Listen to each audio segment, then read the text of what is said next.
ഇന്ന് കൊല്ലത്തൊരു ഹോസ്പിറ്റലിലോട്ട് പോയതാണ്. എനിക്കല്ല, എൻ്റെ ചേട്ടന് കാണിക്കാൻ വേണ്ടിയാണ് സ്കിൻ ഡോക്ടറിനെ. അപ്പം ഞാൻ വെയിറ്റ് ചെയ്യുന്ന താഴെ ലോബിയിൽ വെയിറ്റ് ചെയ്യുന്ന സമയത്താണ് ഇതേ കണക്കൊരു സംഭവം വന്നത്.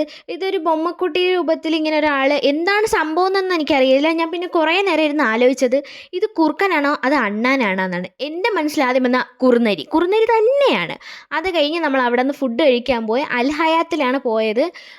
എനിക്കങ്ങനെ ആ റെസ്റ്റോറൻറ്റിൽ പോയിട്ട് ഇതൊന്നും ഇല്ല. എനിക്ക് എങ്ങനെയാണ് ഫുഡൊന്നും ഫസ്റ്റ് ട്രൈ ആയിരുന്നു. ഞാൻ ഫ്രൈഡ് റൈസും ചില്ലി ചിക്കനുമാണ് പറഞ്ഞാൽ നല്ല ടേസ്റ്റ് ഉണ്ടായിരുന്നു. ബിക്കോസ് ഞാൻ എപ്പോഴും ബിരിയാണി മന്തി കഴിച്ച് ഫ്രൈഡ് റൈസിൻ്റെ ടേസ്റ്റ് മറന്നുപോയി. അത് കഴിഞ്ഞ് കൊട്ടിയത്ത് നമ്മൾ ചെന്ന് ലുലുവിലൊന്ന് പോയി. സത്യത്തിൽ ലുലു അല്ല, അവിടെ ഡ്രീംസ് മോളാണ്. അവിടെ ലുലുവിൻ്റെ ഹൈപ്പർ മാർക്കറ്റുണ്ട്. നമുക്ക് കുറച്ച് ബെഡ്ഷീറ്റും പില്ലോ കവേഴ്സൊക്കെ മേടിക്കാനായിരുന്നു. പിന്നെ അല്ലറ ചില്ലറ സാധനങ്ങളൊക്കെ മേടിച്ച് നമ്മളെല്ലാം കൂടെ വാരി ട്രോളിയിലൊക്കെ ഇട്ട് താഴെ നമ്മൾ പാർക്കിങ്ങിലോട്ട് പോയി. അത് കഴിഞ്ഞിട്ട് വീട്ടിൽ വന്നു. അപ്പം അത്രയേ ഉള്ളൂ. ബായ്.